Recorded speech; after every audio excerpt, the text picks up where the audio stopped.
আবহাওয়া অফিস ঘূর্ণিঝড়ের সংকেত দেখালেই বন্দরের জেটিতে থাকা বড় বড় জাহাজকে গভীর সাগরে পাঠিয়ে দেয় বন্দর কর্তৃপক্ষ। অন্যদিকে ছোট ছোট জাহাজ বা ট্রলারকে উপকূলের কাছাকাছি নিরাপদ আশ্রয়ে থাকতে বলে। কিন্তু কেন ঝড়ের খবর আসলেই বড় বড় জাহাজগুলোকে গভীর সাগরে পাঠানো হয়? কি কারণ রয়েছে এর পেছনে? এসব প্রশ্নের উত্তর জানতে ভিডিওটি সম্পূর্ণ দেখুন।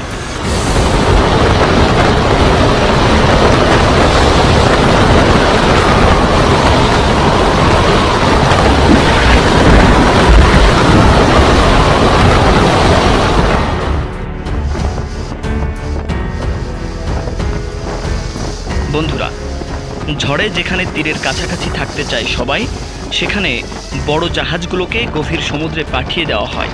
অনেকেই মনে করতে পারেন সেখানে জাহাজগুলো ঝড়ের কবলে পড়ে বেশি ক্ষতিগ্রস্ত হতে পারে। আসলে তা ঘটে না। তাহলে কি ঘটে? মূলত জাহাজ ও বন্দরের নিরাপত্তা ও ক্ষতি কমানোর জন্যই বিভিন্ন দেশের বন্দর কর্তৃপক্ষ কাজটি করে থাকেন, আর এটা আন্তর্জাতিকভাবেও স্বীকৃত একটি নিয়ম।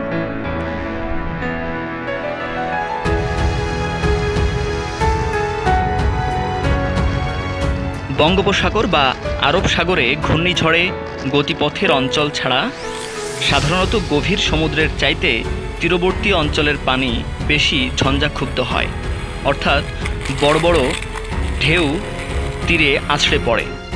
এত বড় জাহাজগুলো জেটিতে বাধা থাকলে প্রচণ্ড ঝড়ে একটি আরেকটির উপর আছড়ে পড়ে বা ধাক্কা খেয়ে ক্ষতিগ্রস্ত হতে পারে।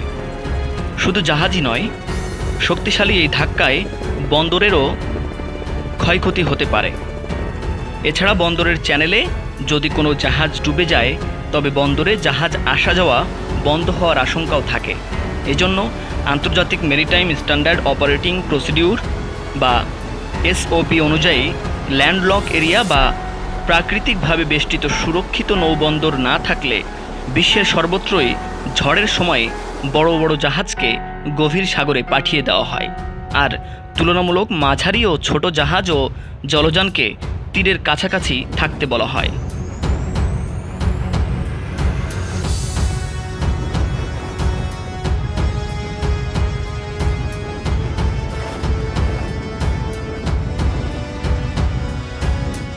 বিশ্বের সকল পণ্য পরিবাহী বড় জাহাজেই দুটি ইঞ্জিন কার্যকর থাকে।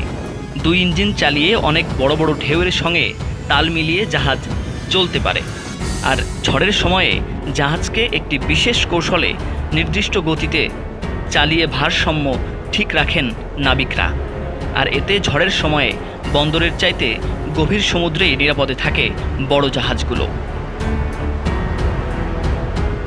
আর এ কারণেই ঝড় আসলে বড় বড় জাহাজগুলোকে বন্দর থেকে গভীর সমুদ্রে পাঠিয়ে দেওয়া হয়।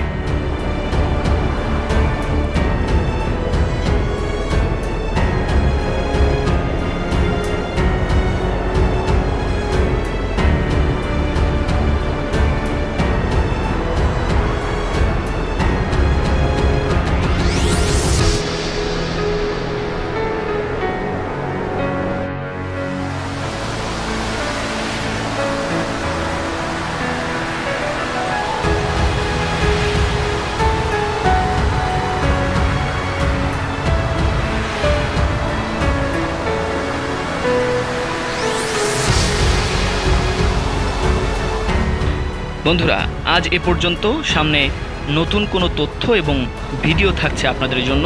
সে পর্যন্ত সাবস্ক্রাইব করে আমাদের সাথেই থাকুন।